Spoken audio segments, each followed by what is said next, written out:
जमीन की नपाई को लेकर लेखपाल के ऊपर लगाया 20,000 रुपये का रिश्वत लेने का आरोप। चकबंदी अधिकारी जमीनों की नपाई को लेकर ग्राम टिकाना में कर रहे हैं लंबी हेराफेरी। उन्नाव सफीपुर तहसील क्षेत्र के अंतर्गत ग्राम टिकाना के किसानों ने जिला अधिकारी को शिकायती पत्र देकर न्याय की गुहार लगाई है। आपको बता दें कि चकबंदी के अधिकारियों की दबंगई के चलते किसानों की ज़मीनों की नपाई में कर रहे लंबी हेराफेरी, इससे किसान काफ़ी परेशान हैं। उन्होंने बताया कि जिसका नंबर जहां पर है उसी की नपाई में घोटाला कर रहे हैं। चकबंदी अधिकारी लेखपाल भगवान दिन मौर्य व उनकी टीम का कहना है कि नपाई इसी तरीके से होगी, जिसको जहां जाना हो जाए।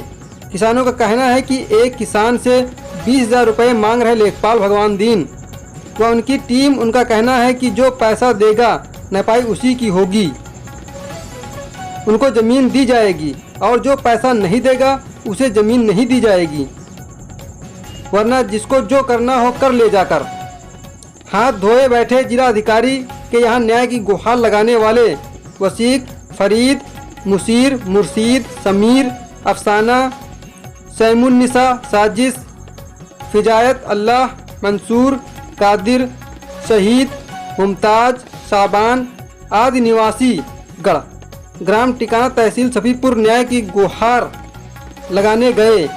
उम्मीद है कि उनको जो है मिलेगी न्याय। देखिए पूरी खबर सिर्फ ई क्राइम न्यूज़ 24 पर। पत्रकार निजामुद्दीन की खास रिपोर्ट। आप लोग डीएम साहब के यहाँ क्यों आए हैं और कहाँ से आए हैं, किस संबंध में आए हैं? ठिकाने से। क्या मामला है? ज़मीन का, ज़मीन पूरी नहीं दी जा रही है। दूसरी बात, हमारा एक चेक बना हुआ था, उसको हटा दिया, बताया भी नहीं, न कोई सूचना है। पर्चा तेज लेने जाते हैं, बोलते हैं कहीं से आप ले लो जाके, यहाँ नहीं मिलेगा। कहाँ लेने जाते हो? चकबंदी ऑफिस नंगा खड़ा चौराहा। क्या बताते हैं? बताते हैं यहाँ पर्चा तेज नहीं मिलेगा, जब ज़मीन नप जाएगी उसके बाद में देखा जाएगा, मिलेगा। उसके बाद में पैसे भी बोलते हैं कि पैसे लेके आओ, फिर ज़मीन को जो है पूरी करेंगे कहीं से। कौन पैसे मांग रहा? भगवान दिन मौर्य लेखपाल। और बोलते हैं यहाँ जाइए वहाँ जाइए, कहीं भी जाओगे अगर ज़्यादा बोलोगे तो पुलिस वालों को बुला के अंदर करा देंगे। धमकी भी देते रहते हैं। और दूसरी बात, कोई भी ज़मीन की नफत ठीक नहीं है।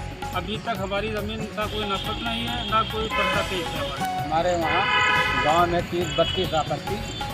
कौन गांव का है? टिकाने का। हाँ। ग्राम सभा टिकाना 30-32 आपत्ति गई थी। उसमें जो है जोशी साहब हमारे गांव में सर्वे करने आए थे। उन्होंने कहा था कि जो पुरानी ज़मीन जिसकी है उसका, उसके बाद जो बैनामा से आए हैं उनकी ज़मीन मौजूदा जो है, जो पुरानी ज़मीन वाले तालाब में फेंक दिए गए हैं, और जो है जो बैनामा करके आए हैं उनको जो है अच्छी ज़मीन पे बिठा दिया गया है।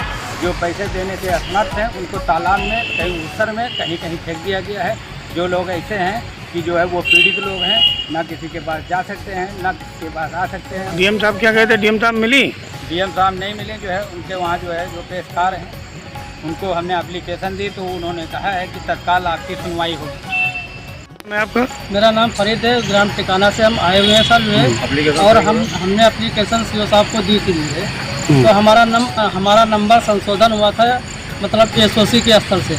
एसओसी साहब ने 194 संख्या पर हमारा नंबर जो है काट के दिया। उसके बाद में हम गए लेखपाल के पास। उन्होंने कहा कि ये जब अब पहली बात तो पर्चा ही नहीं दिया। उन्होंने कहा कि हम नहीं जाएंगे, ना वहाँ नापने जाएंगे, जो करना है वो कर लीजिए, रुपये हमको 20,000 रुपये दीजिए तब हम जाएंगे, वरना आप। किसने कहा?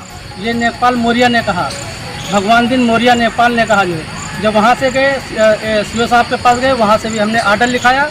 तो आर्डर लिखाने के बाद में फिर भी उसने कहा कि हम सीओ साहब की बात नहीं मानेंगे। फिर भी कहा हमको 20,000 रुपये दीजिए तभी आपके खेत पर जाएंगे, वरना नहीं जाएंगे।